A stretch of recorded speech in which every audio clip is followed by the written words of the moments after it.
प्रदेश जनपद कुशीनगर से बड़ी खबर सामने आ रही है। नमस्कार, मैं मोहम्मद इसाम जाफर, आपका हंगामा टाइम्स में स्वागत है। आइए रुक करते हैं जनपद कुशीनगर से बड़ी खबरों पे एक नजर। माननीय विधायक जी ने एक परंपरा का पत्रकारिता दिवस है, इसलिए इस दिवस के उपलक्ष्य में आज एक गोष्ठी का आयोजन किया गया था और यहाँ पे मौजूद हैं अखिल भारतीय पत्रकार सुरक्षा समिति के अध्यक्ष, कुशीनगर अध्यक्ष हृदयानंद जी। मैं सबसे पहले अपने चैनल में आपका स्वागत करता हूँ। जी धन्यवाद। तो सर बताएंगे कि अखिल भारतीय पत्रकार सुरक्षा समिति के बारे में कुछ बताएं। अखिल भारतीय पत्रकार सुरक्षा समिति इस देश में पत्रकार हितों को लेकर के संघर्ष करने वाला सबसे बड़ा संगठन है जो देश के 22 राज्यों में कार्य कर रहा है।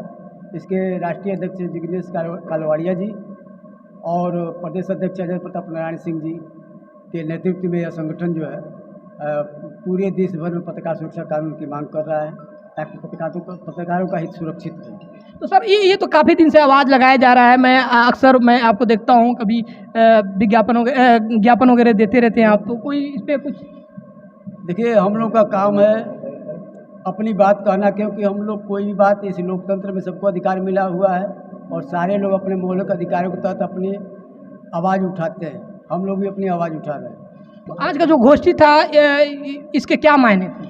आज की गोष्ठी में यह वर्तमान दौर में जो मीडिया के सामने जो चुनौतियां हैं उन चुनौतियों के बारे में चर्चा करना और जो समस्याएं आ रही हैं उनका निदान कैसे हो, इस बारे में वक्ताओं ने काफ़ी विस्तृत तरीके से अपनी बात रखी है। और यह हुआ है कि मीडिया को एकजुट होना पड़ेगा और जब एकजुट होगी तभी वो अपनी समस्याओं का समाधान कर सकती है, क्योंकि मीडिया दूसरों की समस्याओं का समाधान कर सकती है तो अपनी समस्या का समाधान क्यों नहीं कर सकती।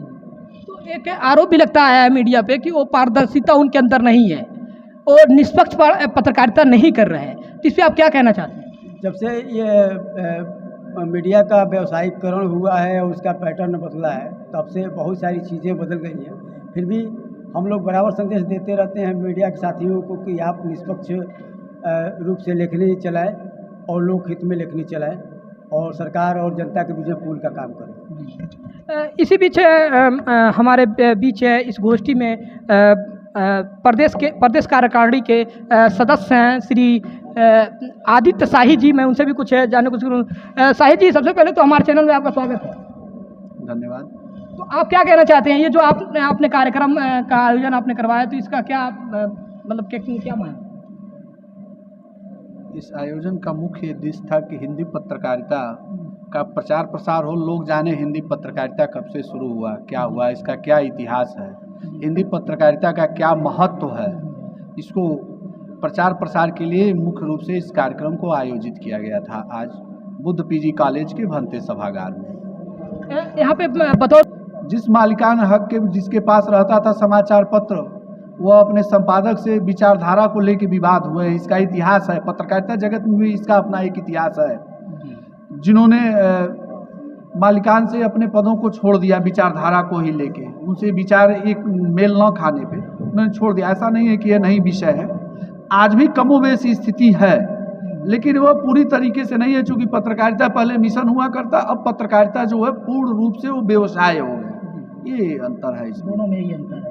चलिए, ये थे आदित्य शाही जी जो अखिल भारतीय पत्रकार सुरक्षा समिति के प्रदेश कार्यकारिणी सदस्य हमारे बीच में मौजूद हैं। अशफाक अंसारी जी जो मंडल महासचिव हैं और वक्ता भी हैं, प्रवक्ता भी हैं। आइए मैं इनसे भी कुछ जान लेता हूँ। सबसे पहले अंसारी जी, हमारे चैनल में आपका स्वागत है। Welcome sir. कुछ आप बताएंगे, चूँकि यहाँ पे विधायक जी भी आए थे बतौर मुख्य अतिथि और उन्होंने बहुत सराहा पत्रकारों को, लेकिन बहुत सारे चीज़ों को उन्होंने बताया, उस पर आप क्या कहना चाहते हैं? देखिए, आज के दौर में सबसे बड़ी बात है कि सोशल मीडिया इतना एक्टिव है जी कि इस समय सोशल मीडिया के एक्टिव होने की वजह से पत्रकारिता एक चुनौती बन चुकी है जी। चूँकि अब खबरें निष्पक्ष आप नहीं दिखाते हैं तो कहीं ना कहीं आपके ऊपर उंगली उठना स्टार्ट हो जाती है। प्रकाशित होने से पहले ही जो तथ्यपरक चीज़ें हैं वो सोशल मीडिया के माध्यम से लोगों तक पहुँच जा रही हैं, इसलिए। और दूसरी तरफ जो पेड न्यूज़ का जो ज़माना आ चुका है जी, तो इसमें पत्रकारिता एक बड़ी चुनौती हो रही है। उस पर संगोष्ठी किया गया था कि इसको कैसे सुधार किया जाए, प्लस 2100 साल की पत्रकारिता के सफ़र है, ये कैसे कैसे चुनौतियों का सामना हुआ, भारतीय हिंदू युग से लेके आधुनिक युग तक, है ना। और रोम से इसका इतिहास स्टार्ट है पत्रकारिता की, और धीरे धीरे भारतीय हिंदू युग आया, और फिर आज आधुनिक युग की पत्रकारिता कहीं ना कहीं कसौटी पे अगर इस पे सख्त अगर संभावना की जा रही है तो कहीं ना कहीं सोशल मीडिया की वजह से है। तो इसी के सुधार के ऊपर ही संगोष्ठी रखी गई थी। आने वाले समय में पत्रकारिता जैसे पहले थी वैसे आज भी है और कल भी रहेगी। जैसे कि एक पत्रकार बड़ा मेहनत से किसी सूचना को एकत्रित करता है और फिर उसके ऊपर तमाम तरह की धमकी आती है, जैसा कि मैं बार बार पूछता रहता हूँ, तो इस पर आप क्या कहना चाहते हैं? देखिए, धमकियों की बात नहीं है। जब आप निष्पक्ष पत्रकारिता करेंगे, बिना किसी स्वार्थ की पत्रकारिता करेंगे, चूँकि हर एक गरीब, वंचित या शोषित लोगों के लिए ही पत्रकारिता आज जीवित है। और शुरुआत में पत्रकारिता का मतलब ही होता था कि शोषित और वंचित लोगों की हम सूचनाओं को समाज के बीच में लेकर आए। तो जब बड़े लोग होंगे, जहाँ पे जो रसूख वाले लोग होंगे, तो कहीं ना कहीं वो आपको धमकाएंगे, लेकिन इन्हीं सब चुनौतियों से पार पाना ही पत्रकारिता है। ये यहाँ पे तमाम पदाधिकारी थे जिनकी बात को आपने सुना। ऐसे आप बना रहे हंगामा टाइम्स साहब। जय हिंद। से के उपलक्ष्य में यहाँ के पूर्व विधायक श्री रजनीकांत त्रिपाठी जी का आगमन हुआ था और बतौर ये मुख्य अतिथि यहाँ पे आए थे और तमाम पत्रकारों को मोटिवेट कर रहे थे। तो सबसे पहले तो हमारे चैनल में आपका बहुत बहुत स्वागत है।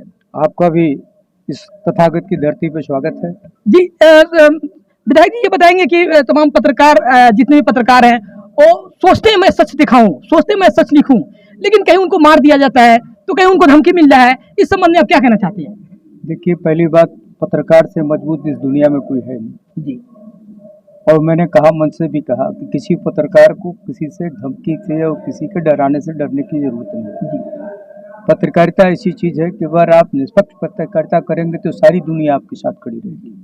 तो जैसा कि विधायक जी अभी अखिल भारतीय पत्रकार सुरक्षा समिति के अध्यक्ष जी हृदयानंद जी कह रहे थे कि तमाम काफी दिनों से ये मांग किया जा रहा है कि पत्रकार सुरक्षा एक कानून लागू करना चाहिए, जबकि आप केंद्र में और राज्य में आप ही के पार्टी की सरकार है, आपके दल की सरकार है। तो इसमें क्या कहना चाहते हैं? देखिए, अगर इन लोगों के द्वारा कोई प्रस्ताव मेरे सामने लाया जाए जी लिखित रूप से जी, तो मैं आगे ऊपर बात करूंगा। लेकिन लिखित रूप से तो जिलाधिकारी महोदय को, उप जिलाधिकारी को देखिए जी, आज जो विषय आया है जी, जितनी भी मांगे आई हैं, उस मांगों को लिपिबद्ध करके जी अगर हमारे तक ले आएंगे तो हम आगे ऊपर इनकी पैरवी करेंगे। जैसे लोकल जो मीडिया है जो सच को उजागर करती है और दिखाती है, अगर इनका कमर तोड़ा जा रहा है, चाहे जिस हिसाब से, चाहे वो धन बल, चाहे प्रशासन के हिसाब से, प्रशासन भी इनकी नहीं सुनती है, इसमें आप क्या कहना चाहते हैं? देखिए, प्रशासन हमेशा आपके साथ खड़ा है जी,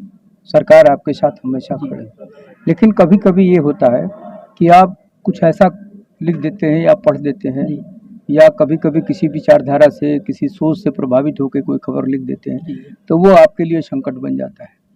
तो उस समय अगर भाषा हमारी नियंत्रित रहेगी और शब्दों का चयन बढ़िया रहेगा, हम अपनी बात बहुत अच्छे शब्दों में भी कर सकते हैं और बहुत खराब शब्दों में भी कर सकते हैं। हमारी हेडलाइन बहुत खराब भी हो सकती है, बहुत अच्छी भी हो सकती है।